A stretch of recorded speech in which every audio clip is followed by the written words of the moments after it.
Saludos amigos. Dicen pues que ya no vale llorar sobre la leche derramada. En este caso pues llorar sobre el petróleo derramado.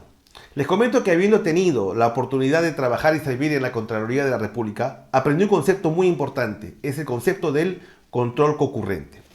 Cuando hablamos de control concurrente, hablamos de lo siguiente. Cuando se hace una obra pública hay un control previo, un control concurrente en el momento en que se ejecuta la obra y un control posterior para ver si la obra se hizo debidamente. En el caso de los organismos fiscalizadores, supervisores, ocineros, Citran, Ocifor, todos esos organismos deberían ejecutar una política agresiva de control concurrente, porque el control posterior no sirve de nada. Y no sirve de nada porque el hecho de poner multas millonarias a esta empresa Repsol, quitarle la concesión o castigarlo de alguna manera, no va a limpiar el daño causado, no lo va a resarcir. Entonces, el control concurrente, desde mi punto de vista, significa que un funcionario público de una de estas entidades supervisoras que ganan muchísimo dinero deberían estar in situ al momento de que la empresa que extrae los recursos naturales está haciendo sus actividades. Es decir, el día en que ocurrieron los hechos debería haber estado una persona, un oficial, un encargado, un funcionario dentro del barco desde donde estaba bajando el petróleo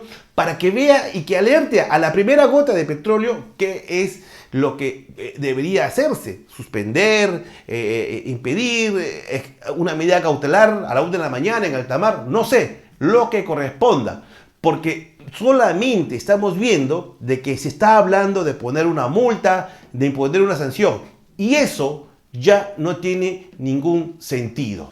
Al margen, amigo, de las multas, las responsabilidades que están en nuestro ordenamiento legal, tanto en vía administrativa, en vía penal, como por la comisión de un supuesto delito, en la vía civil, como una cuestión de una indemnización, tenemos que pensar también con el cerebro, con el hígado, no, ni con el corazón tampoco. Pensemos con el cerebro qué políticas públicas se deben generar y articular a partir de este desastre. Nosotros no queremos ver pues a un presidente de la República paseándose con un pájaro muerto, agarrándolo del pescuezo como si fuera esto un trofeo. No. Nosotros quisiéramos que nos expliquen a partir de esto qué medidas se van a tomar al interior de todos los organismos supervisores, todos los organismos fiscalizadores y todos los organismos que tienen que ver con el control en la extracción de nuestros recursos naturales. Eso sería más importante que ver a un presidente o a una primera ministra paseándose con pájaros muertos o haciéndonos mítines innecesarios en las zonas del desastre. Nosotros consideramos que no solo la Contraloría de la República es la que tiene que hacer el control concurrente, sino también esas entidades a las que nos hemos referido.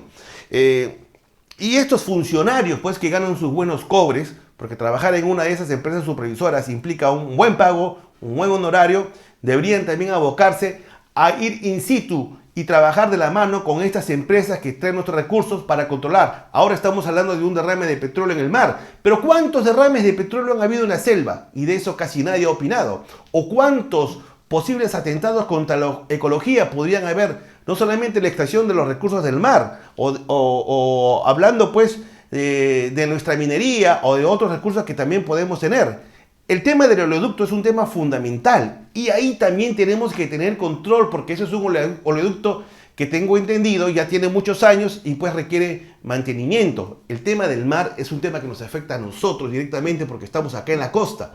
Pero el tema del oleoducto de la selva es un tema que también ha generado muchos problemas durante muchos años a las poblaciones de la Amazonía. Pero como lo vemos lejos, pues a veces nos volteamos la mirada.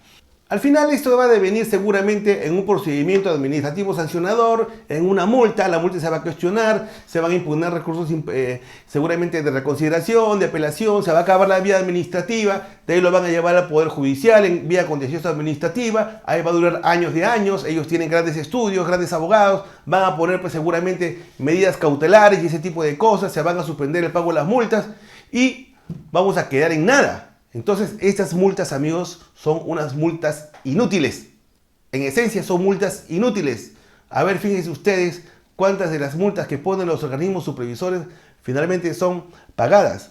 Ya tenemos que parar en seguir con lo mismo, en la aplicación de estas políticas que no son beneficiosas para nosotros. Si alguien, a un amigo del gobierno puede ver esto o le hacen llegar ver esto, que piensen en estas cosas y dejemos pues de hacer el ridículo agarrando pájaros muertos del pescuezo, llenos de aceite, de petróleo, o también humillando a la gente con regalos de canastas. Seguramente que la gente los va a recibir porque la gente tiene necesidad, todos tenemos necesidad, pero nos están humillando a nosotros como pueblo pretendiendo regalar canastas o resarcir ese tipo de cosas. Esto es algo que debe cambiar y, como repito, y a manera de conclusión, en vez de pensar en lucirse con los pájaros muertos por ahí, deberíamos pensar en implementar y ejecutar políticas públicas que sean de control concurrente a estas empresas que explotan nuestros recursos. Muchas gracias, amigos, que Dios nos bendiga a todos y que cuide a nuestro país.